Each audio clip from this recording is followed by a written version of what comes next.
বন্ধুরা, কেমন আছেন সবাই? আশা করি সকলেই অনেক ভালো আছেন। তো বন্ধুরা, ভারত কি শেখ হাসিনাকে রাখবে নাকি বাংলাদেশের হাতে তুলে দিবে? সব ডিক্টেটরই কম বেশি মানুষ খুন করেছে, ভবিষ্যতের ডিক্টেটররাও তা করবে।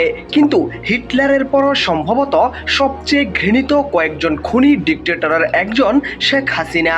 তার শাসনামলে তার প্রত্যক্ষ এবং পরোক্ষ নির্দেশে কত মানুষ খুন হয়েছে এর একটি হিসাব আমরা হয়তো একদিন জানতে পারবো।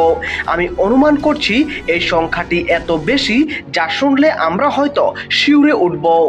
পৃথিবীর বিভিন্ন দেশের ডিক্টেটররা ক্ষমতাচ্যুত হবার পর রাজনৈতিক আশ্রয় চেয়েছেন পশ্চিমা দেশগুলোর কাছে এবং অনেকেই পেয়েছেন।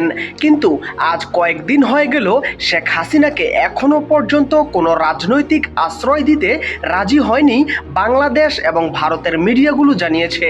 কেন কোনো সভ্য